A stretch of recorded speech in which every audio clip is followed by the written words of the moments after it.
took my nephew's birthday gift back after his mother, my sister, called it cheap and said I should have given him a car. Now they are in shock because I refuse to contact with ungrateful relatives and pay their bills. My name is Sarah, and I work as a marketing manager at a tech company in Boston.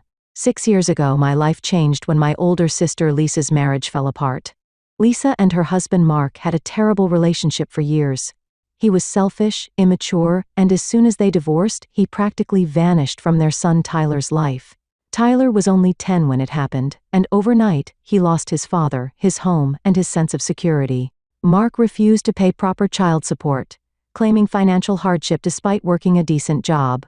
He stopped calling Tyler after a few months, and the rare checks he sent weren't enough to cover even the basics. Lisa and Tyler had no choice but to move in with our parents. Mom and Dad welcomed them, of course. They turned the basement into a bedroom for Tyler and gave Lisa their spare room. Our parents are retired teachers living on fixed incomes, so while they could offer a roof, they couldn't provide much financial help. At that time, I had just landed my first real job after college. I was finally making good money and living in my own rented apartment downtown. It wasn't huge, but it was mine, and I loved my independence. I was saving for my future, excited about building my career and enjoying life as a young professional. Then came that Sunday dinner at my parents' house. I'll never forget it. We were all sitting around the table, Mom, Dad, Lisa, Tyler, and me. Tyler was telling us about his science project, and I remember feeling happy that he seemed to be adjusting. After dessert, while Tyler was in the living room playing video games, my dad cleared his throat. "Sarah, we need to talk about something important." Mom nodded, folding her hands on the table. "It's about Lisa's situation." I glanced at my sister, who was looking down at her plate.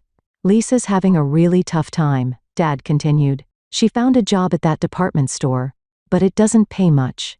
And with Tyler growing so fast and needing new clothes, school supplies, we were thinking," Mom chimed in, "since you're doing so well at your new job, maybe you could help your sister out a bit." I wasn't surprised, really. I've been expecting something like this, and I wasn't against helping. Lisa was my sister, and Tyler was my only nephew. "Sure," I said, "I can help. How about $700 a month?" It was a significant amount for me, but I could manage it if I cut back on some of my own expenses. The relief on Lisa's face was immediate. That would help so much." Her eyes welled with tears. "Thank you." And just like that, I became a regular contributor to Lisa and Tyler's life. Every month, I transferred $700 to Lisa's account. It became as routine as paying my rent or utilities. As Tyler got older, he needed more than just basics. He wanted to learn programming and was interested in foreign languages. I thought these were great interests that could help his future, so I paid for those courses too.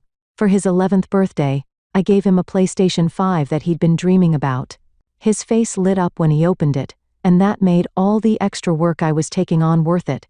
The following year, I gave him a new smartphone for his 12th birthday.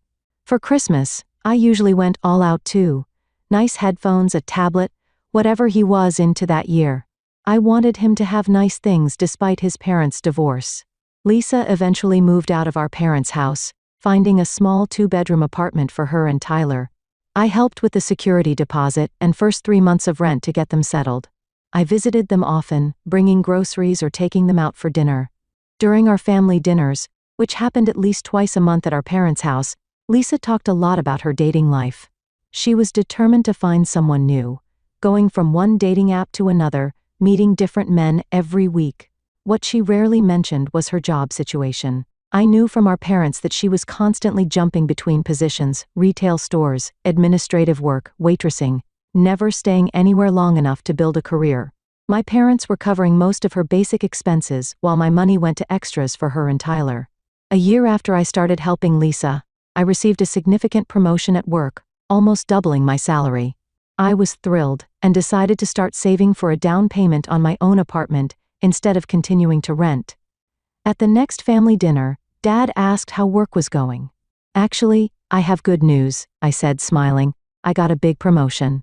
I'm thinking of saving for my own place now." Lisa's head snapped up. "A promotion? How much more are you making?" I hesitated but answered honestly, "It's nearly double what I was making before." Lisa's eyes narrowed slightly. Well, she said, her voice taking on an edge I recognized from childhood arguments. That means you can afford to help me twice as much too, right? $1,400 a month instead of $700? I almost choked on my water. What? Lisa, that's not, it's only fair, she interrupted. If you're making twice as much, why shouldn't Tyler and I benefit too? We're family. I looked at my parents, expecting them to say something, to point out how inappropriate this demand was. Instead, they both nodded. Your sister has a point, Sarah, Mom said quietly. Family helps family.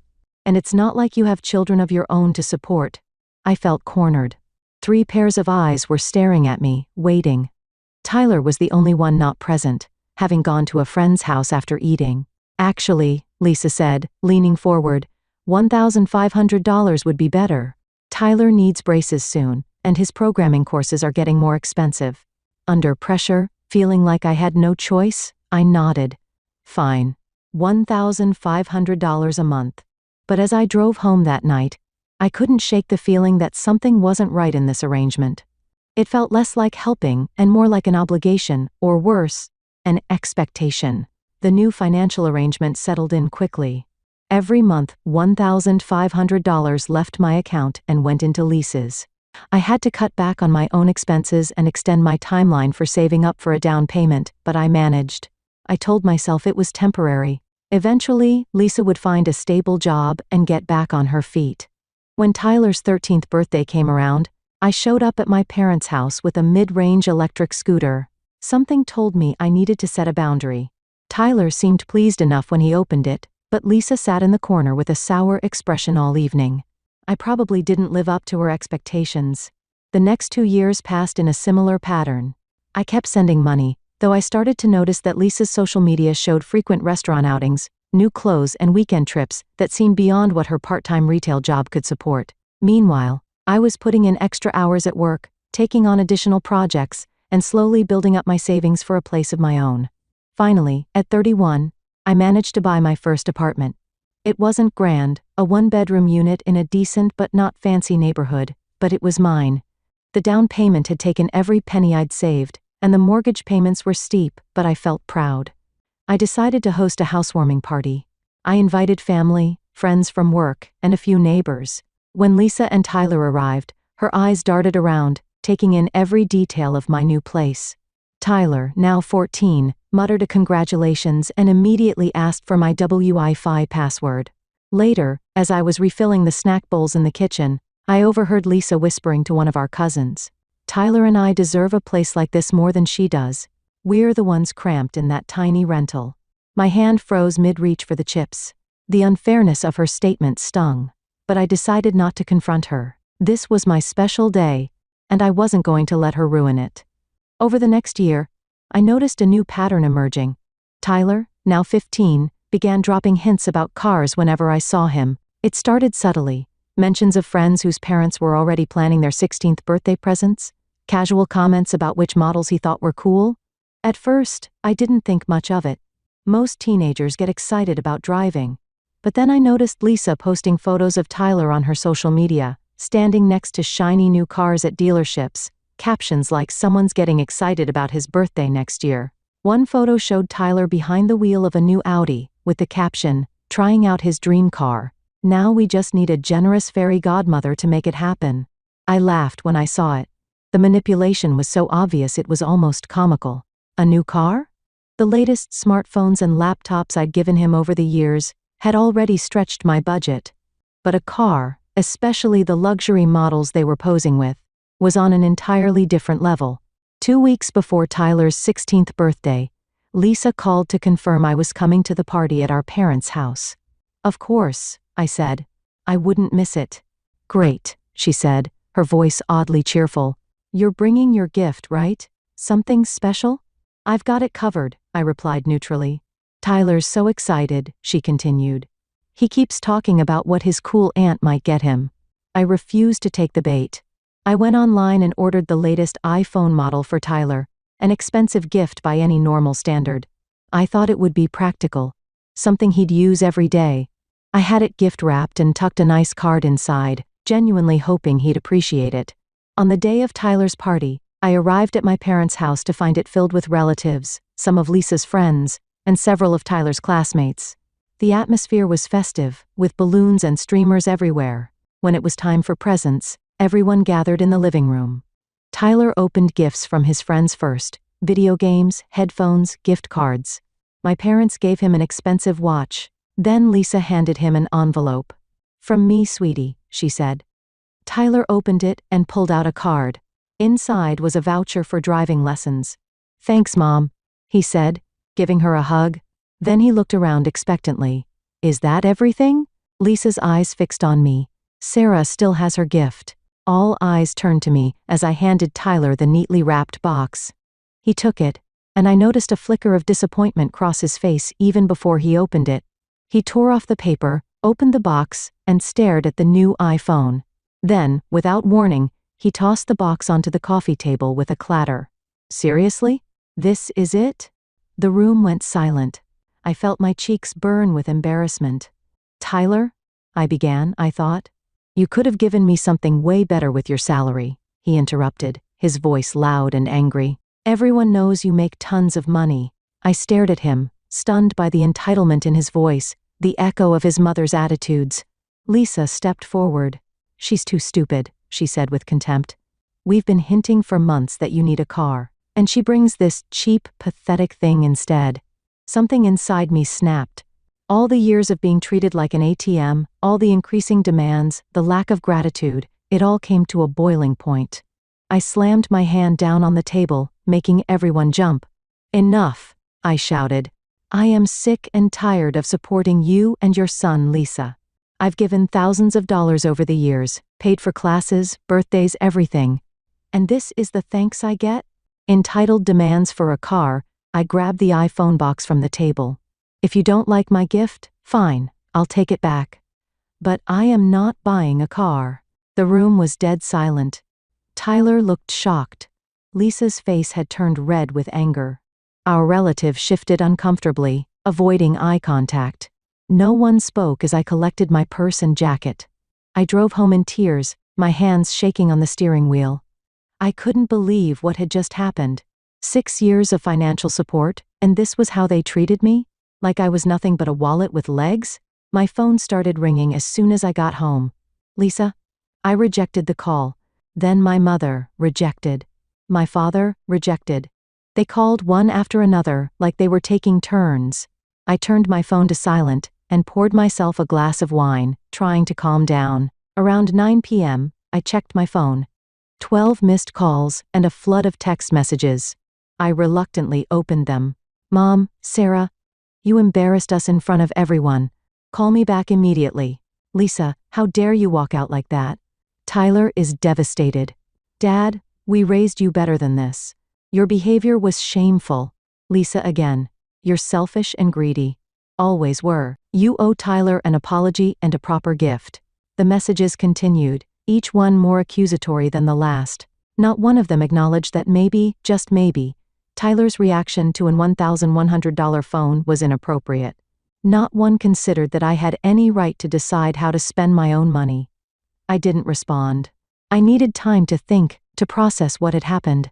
I took Monday off work and spent the day in my apartment, ignoring the continuing calls and messages. By Tuesday, the tone of the texts had shifted from angry to manipulative. "Mom, we're your family." "Sarah, family sticks together no matter what." "Lisa, Tyler's really upset. He cried himself to sleep. He thinks you hate him." The guilt tripping might have worked before, but something had changed in me. I was seeing the pattern clearly for the first time, how they had progressively demanded more and more, how my generosity had been reframed as an obligation. Wednesday evening, Lisa called again. This time I answered. "Finally," she snapped. "I've been trying to reach you for days." "I know," I said calmly. "I needed time to think." "Well, while you've been thinking, I've been dealing with a heartbroken teenager. You need to make this right, Sarah." "Make what right, exactly?" "That I didn't buy your son a car?" She sighed dramatically. "Look, we can move past this. Tyler will accept your apology if you make it up to him with the right gift." "No, Lisa," I said firmly. "I'm done. I'm not buying Tyler a car. And starting now, I'm not sending you money anymore." There was a moment of stunned silence before she exploded. You can't do that. We depend on that money. You have no right to cut us off. It's my money, Lisa. I have every right. You selfish thing, she screamed. After everything we've been through. Goodbye, Lisa, I said and hung up. Then, I blocked her number, along with my parents.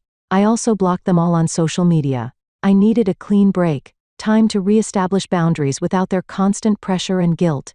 True to my word, I canceled the automatic monthly transfer to Lisa's account. The money that would have gone to her stayed in my bank account, and it felt strangely liberating. The next day, I had just returned home from work when I heard loud knocking on my apartment door. I looked through the peephole and saw Lisa and my mother standing there, both with angry expressions. Sarah, open this door right now, my mother demanded. We know you're in there, your car is outside, Lisa added, pounding harder. I stood quietly, not responding. You can't just cut us off, Lisa shouted through the door. Tyler needs that money for his programming classes. Sarah, this is childish, my mother called. Open the door so we can talk about this reasonably. I finally spoke through the door. I'm not opening it. I have nothing to say to either of you. You have no right to stop supporting your sister, my mother said. Family helps family. I'm done being treated like an ATM, I replied. I've helped for 6 years. It's enough. Lisa kicked the door hard. You owe us that money. I don't owe you anything, I said, my voice steady. And if you don't leave now, I'm calling the police. You wouldn't dare, Lisa hissed. I took out my phone. Try me. There was muttered conversation between them, and finally I heard them walking away. My mother's final words drifted back. You'll regret this, Sarah. Family is all you have in the end. In the following days, I learned from a cousin that Lisa and my parents were telling relatives that I had suddenly abandoned them financially for no reason. They claimed I had promised to support Tyler through college, but had broken my word out of selfishness. Fortunately, most of our extended family knew better. They'd seen firsthand how much I'd given over the years. My Aunt Emma even called to check on me. I was at Tyler's party, Sarah, she said. What happened wasn't right. You've done more than enough for them. Her support meant a lot, but the situation with my immediate family remained painful. I threw myself into work, started therapy, and focused on rebuilding my social life outside of family obligations. For the first time in years, I had money to spend on myself without guilt. I took a short vacation, joined a book club, started dating again. 3 months passed without contact. Then 6. I learned through the family grapevine that Lisa had been forced to move to a smaller apartment and get a full-time job. Tyler had dropped his programming classes. My parents were complaining about helping them financially. Sometimes I felt guilty, wondering if I'd been too harsh, but then I'd remember Tyler's face as he tossed aside my gift, Lisa's contemptuous words, my parents' betrayal. 6 months after the blow-up, on a rainy Tuesday evening, I was leaving my office building when I heard someone call my name. I turned to see Tyler standing by the entrance, soaked from the rain, looking older and somehow different than I remembered. Aunt Sarah, he said, his voice deeper than before. Can we talk? I hesitated, surprised to see him. Does your mother know you're here? He shook his head. No. And I'd like to keep it that way. I studied him for a moment, then nodded. There's a coffee shop around the corner. We walked silently through the rain, ordered drinks, and found a quiet corner table. Tyler seemed nervous, fidgeting with his cup. I'm listening, I said finally. He took a deep breath. I came to say I'm sorry about my birthday, about how I acted. It was wrong. I was surprised by his directness. What brought this on? Reality, I guess, he said with a weak smile. When you stopped sending money, everything changed. Mom had to work full-time. I had to drop some activities. At first, I was angry at you. Mom kept saying you were selfish and that you'd come around eventually. He paused, taking a sip of his hot chocolate. But you didn't. And after a while, I started thinking about everything you'd done for us over the years. All the gifts, the money, the classes. I realized how much I'd taken it all for granted. His eyes met mine. When I got a job at the grocery store 3 months ago, I understood even better. Working for my own money made me see things differently. I felt a mix of emotions, pride that he'd matured, sadness for the rift, anger still simmering beneath the surface. I appreciate you saying that, Tyler. It means a lot. Can you forgive me? He asked, looking younger suddenly, more like the boy I remembered. I'm working on it, I said honestly. It's not just about the birthday. It's about years of being treated like I was obligated to support you and your mom. That hurt. He nodded. I understand. I just miss you. And I want you to know I'm different now. I don't expect anything from you. I felt something soften inside me. We can work on rebuilding our relationship. It will take time though. Relief washed over his face. That's all I'm asking for. Does your mother know you've got a job? I asked. Yeah. But she thinks it's stupid. Says I should be focusing on school, not wasting time for minimum wage. But I like earning my own money. I smiled. I'm proud of you for that, Tyler. We talked for another hour, catching up on his school and friends. When we finally parted, he asked, "Can we meet again sometime? Maybe next week?" "I'd like that," I said. "But let's keep it between us for now. I'm not ready to deal with your mom or my parents yet." He nodded. "It'll be our secret." As I watched him walk away, I felt a complicated mix of emotions. There was still a long way to go, but that small reconnection felt like the beginning of something new. A relationship based on mutual respect rather than financial dependence. For the first time in months, I felt hopeful. It's been 8 months since Tyler and I had that coffee together. We've settled into a routine of meeting every couple of weeks. Sometimes we grab dinner, sometimes we just walk around the city and talk. He's grown so much in this short time, not just physically but in maturity and perspective. I got promoted at the store, he told me last week, his face lighting up with pride. I'm a shift supervisor now. More responsibility, better pay. That's fantastic, Tyler, I said, genuinely proud of him. How does it feel? Good. Really good. I'm saving up for a used car, he added with a shy smile. Nothing fancy. Just something reliable to get around in.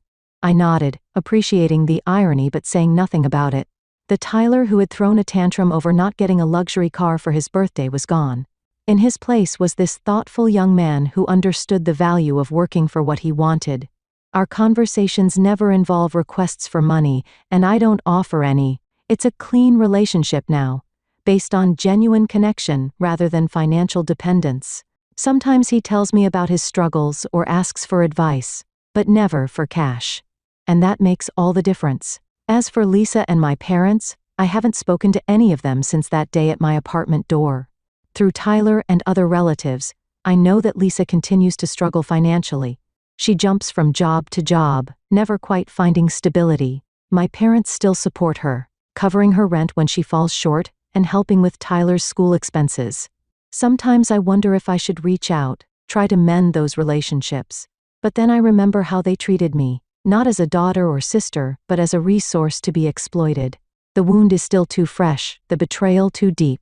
Maybe someday I'll be ready to forgive them, but not yet. For now, I'm focused on healing myself and nurturing the one family relationship that's proven worth saving. Tyler keeps our relationship secret from his mother and my parents. Mom still gets angry whenever your name comes up, he told me once. And Grandma and Grandpa take her side. It's easier if they don't know we talk. I found peace in this new arrangement. My financial situation has improved significantly without the drain of supporting Lisa. I've been able to furnish my apartment properly, build an emergency fund, and even start planning a real vacation, my first in years. More importantly, I've learned valuable lessons about boundaries, about the difference between generosity and exploitation, about the complexity of family dynamics. I've learned that sometimes the most loving thing you can do, both for yourself and others, is to say no. Last week, I ran into my mother at the grocery store. We made eye contact across the produce section. For a moment, I thought she might approach me, that there might be an opportunity for reconciliation. Instead, she turned her cart around and walked in the opposite direction. It hurt, but I understood. Some bridges take a long time to rebuild, if they can be rebuilt at all. I'm not closing any doors permanently, but I'm also not rushing to open them. Time will tell what happens with those relationships.